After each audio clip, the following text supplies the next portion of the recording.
नागपूर गुन्हे शाखेच्या एनडीपीएस पथकातील पोलिसांना मिळालेल्या गुप्त माहितीवरून अभ्यंकर भवन समोर सुभाष रोड आग्याराम देवी चौक येथे पाळत ठेवण्यात आली। यावेळी खबऱ्याने दिलेल्या वर्णनाप्रमाणे एक इसम ऍक्टिवा गाडीवरून एमडी ड्रग्सची डिलिव्हरी देण्यासाठी येताना दिसला। पोलिसांनी तात्काळ त्याला ताब्यात घेत झडती घेतली असता त्याच्या ताब्यातून 512 ग्रॅम एमडी ड्रग्ससह एकूण 1,03,82,000 रुपयांचा मुद्देमाल जप्त करण्यात आला। या प्रकरणी संजय रामप्रकाश गंगवानी याला अटक करण्यात आली असून त्याच्यावर यापूर्वी आयपीएल जुगाराचे 2 गुन्हे दाखल असल्याची माहिती समोर आली आहे। तसेच या गुन्ह्यातील मुख्य आरोपी अमरदीप श्रीनारायण शर्मा राहणार इंदोर याने ट्रॅव्हल्स मार्फत एमडी ड्रग्सचे पार्सल नागपूरला पाठविल्याची कबुली अटक आरोपीने दिली आहे। अमरदीप शर्मा याच्यावर इतर कलमांमुळे तब्बल 15 गुन्हे दाखल असून तो सध्या फरार आहे। या प्रकरणी गणेशपेठ पोलीस ठाण्यात एनडीपीएस ऍक्ट 1985 च्या कलम 8 क 22 क 29 अन्वये गुन्हा दाखल करण्यात आला असून पुढील तपास सुरू आहे। दुसरा जो गुन्हा आहे त्याच्यामध्ये 13 तारखेला एनडीपीएसच्या आमच्या पथकाने त्या ठिकाणी 512 ग्राम एमडी जप्त केला। आपल्याला सगळ्यांना ज्ञात आहे, मोठी कन्साइनमेंट आहे।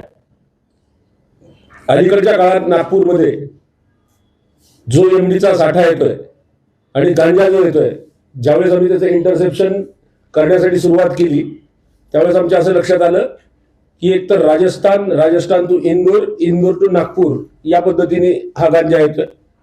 आता ह्याच्यामधला संजय गंगवानी नावाचा आरोपी जो आहे त्याला आम्ही 512 ग्राम गांजा सहित त्याच्या मोपेड सहित अटक केलेला आहे। जवळपास त्याची किंमत पूर्ण 1,03,00,000 इतकी त्या एमडीची किंमत होते आणि याच्या मागची बॅकवर्ड लिंक ही आम्हाला इंदोर पर्यंत जाताना दिसते। फर्दर तपासासाठी आमची इन्व्हेस्टिगेशनची टीम आम्ही बाहेर पाठवलेली आहे। कुठं तिथं कारखाना आहे की मधलाच पेडलर पेक्षा वरती स्टेपचा माणूस आहे याचा तपास आम्ही घेत आहोत। संजय गंगवानीचा ज्यावेळेस रेकॉर्ड आम्ही पाहिला तर त्याच्यावर पूर्वी 2 क्रिकेट सट्ट्याचे गुन्हे दाखल असल्याचं दिसून येतं।